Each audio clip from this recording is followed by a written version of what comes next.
Welcome to Meganet Gaming, and today we're going to, since I didn't get done with Rohan or any of the other games on our list, we're going to go back and revisit some of the games that have since closed down that I played at the last minute, and do some quick impression slash review slash kind of lore and world run video on it.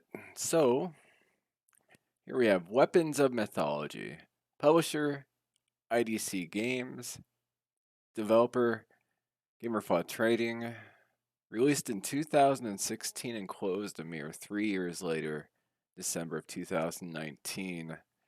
I recorded a video on YouTube, but apparently it recorded like one frame every 10 seconds, which isn't how the game actually played out, so it must be an issue with how the recording software is hooking with the game itself. It is a fantasy MMORPG created in Unity 3D. So yeah, I'm not sure why I recorded that way, but I did get some other outside game footage. So,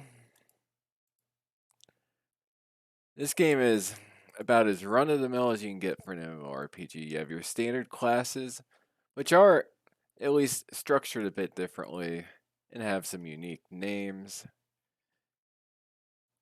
You have the Vajra class, which was founded by the Zan Sex Yuding mortal, and they're your physical strength kind of tank class. You have the Lotus, which is founded by Zan Sex Primogenito, and this is your healing class. You have the Mist, which is Zanzex, founded by Zansex. Chenzai, they're the ones that have they're your damage dealing, your DPS mage type class. You have Ascension, is founded by Zansex.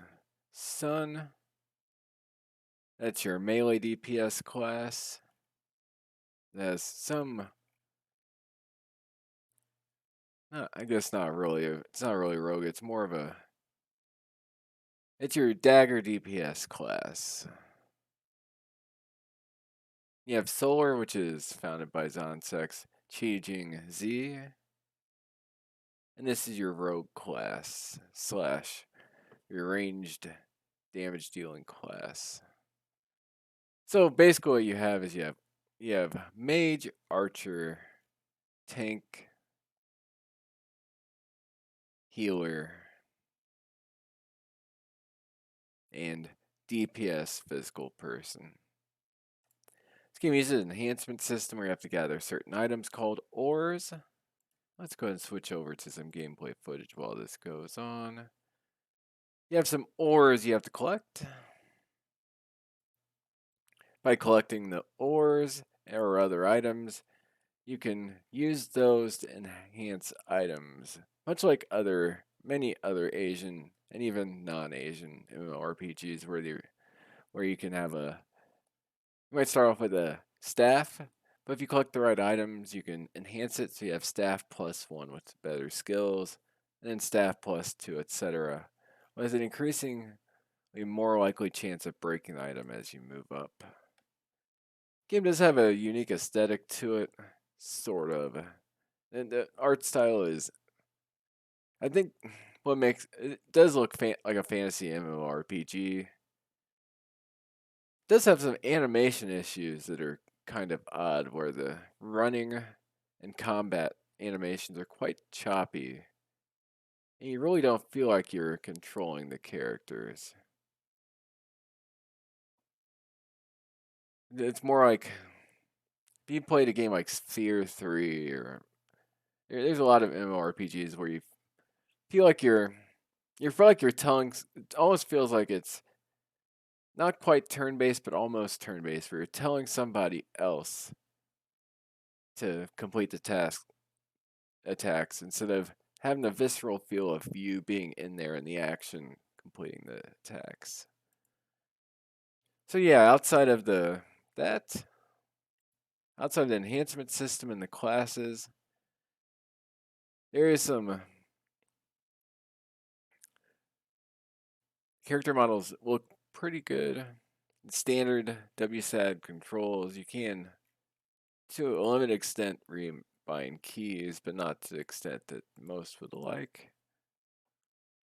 And on Steam, this game has 84 reviews, with only 36 of them being positive, so it's mostly negative. And most of these Steam reviews point out a lot of issues: broken animations, the camera rotation. This camera takes away from both immersion and just gameplay quite a bit.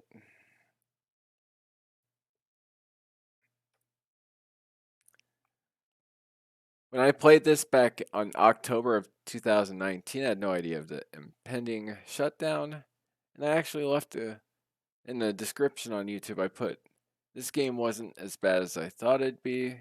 Hopefully, by the time I get around to playing it again, it won't be closed down." And it closed down 2 months later. It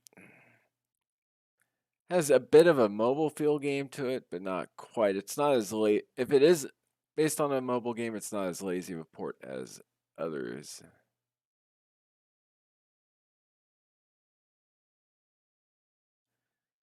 There are certain aspects of the game that seem to be designed around party play or buying cash shop items. And for the party play aspect, I didn't see anybody else in the game to even try that out. So, Weapons of Mythology. For the quick review for today, impression video. Is it worth playing? Well, I don't think there isn't a private server that I'm aware of for this. Doesn't seem to have the fan base that would be required to reverse engineer a modern game and actually put a private server up, nor even much of an interest in one anyway, which is a real shame. At least I got a chance to play it briefly. And there are worse MMORPGs out there. It does the absolute bare minimum for a PC MMORPG. It gets the bare minimums working good enough to be a playable experience. Has some interesting names to classes, but when you really look at it, they're pretty much your standard fare. The story has typos and reeks of bad translation. So overall, I feel sorry for the people that really did enjoy this game.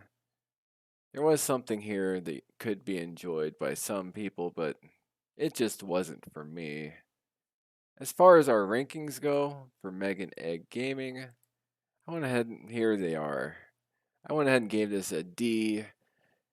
I almost gave it an F, but I'm reserving the F category for like really bad slash incomplete slash broken games. And this isn't broken, it's not incomplete, and it's not completely awful.